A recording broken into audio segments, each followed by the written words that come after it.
Di mo pa rin ba maisip kung anong uulamin ninyo mamaya or sa mga susunod na araw? Nako guys, isama mo na sa lista ng lulutuing ulam itong recipe na isi-share ko sa inyo ngayon. Perfect ito sa mga tight ang budget dahil ilang sangkap lang naman ang ihahalo natin dito. Dito nga po ay pe-prepare ko lang saglit yung mga sangkap na gagamitin natin. Maghihiwa lang muna tayo dyan ng ilang piraso ng mga talong guys. Kahit ano naman pong klaseng hiwa ang gawin ninyo dito is pwede naman po. Check na din po nating maigi kung may mga bulok-bulok na part dito sa talong guys para hindi na po natin yan maisama pa dito sa lulutuin. Matapos nga natin yung mahiwa ay pwede na natin yung iset aside. Sunod naman ay maghihiwa lang ako dyan ng ilang pirasong cloves ng bawang, isang pirasong sibuyas, 3 maliliit na kamatis, at 2 pirasong siling panigang.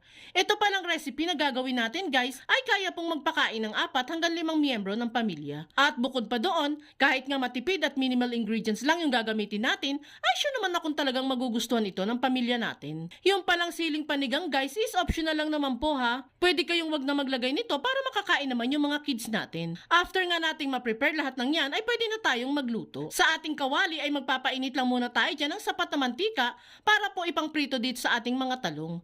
Yes guys, priprituhin muna natin ang mga talong para malambot na ito kapag naihalo na natin sa dish natin mamaya. And isa pa, nakakadagdag flavor din po kasi yung pagkakaprito nito. Kaya I suggest na prituhin talaga po muna natin. Fry lang natin dyan lahat ng nahiwang talong hanggang sa mag-brown na ang both sides nito. And kapag gano'n na nga, ay maaari na natin yung hanguin agad.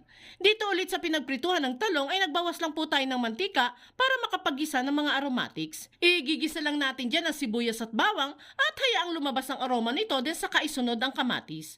At kung nakaabot ka sa part ng video nating ito, it means na interesado ka sa ulam recipe na sinishare natin today.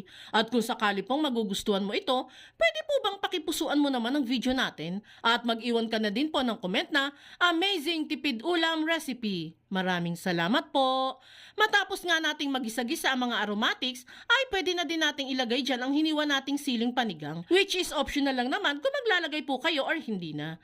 Igisa-gisa pa natin yan din sa kailagay ang 2 lata ng sardinas. Any brand naman po ng sardinas is pwede po dito guys ha. At kung saan po tayo mas nasasarapan, is go lang po tayo dun. Magdudurog lang po ako dyan ng ilang pirasong mga isda para mas maging malasa ang ating sauce. Ituloy lang natin ang pagigisa dyan, then saka naman ako maglalagay ng half cup ng tubig na kakanawin lang natin sa lata. Then saka isunod ang pampalasa tulad ng 3 tablespoon ng toyo at pamintang pino. Halu-haluin lang yan hanggang sa maghalo-halo na ang mga sangkap. Lulutuin pa natin yan ng ilan pang minuto hanggang sa mag-reduce ng bahagya ang sabaw nito. And kapag ganyan na nga na nabawasan na yung sabaw, ay pwede na nating ilagay dito yung naprito nating talong. Haluin lang maigi hanggang sa kumapit na sa mga talong yung sauce ng sardinas. Lulutuin pa natin yan ng mga 2 to 3 minutes bago natin tikman kung may kulang pa ba sa lasa. Para naman may i-adjust po natin bago natin ito hanguin. And there you have it guys.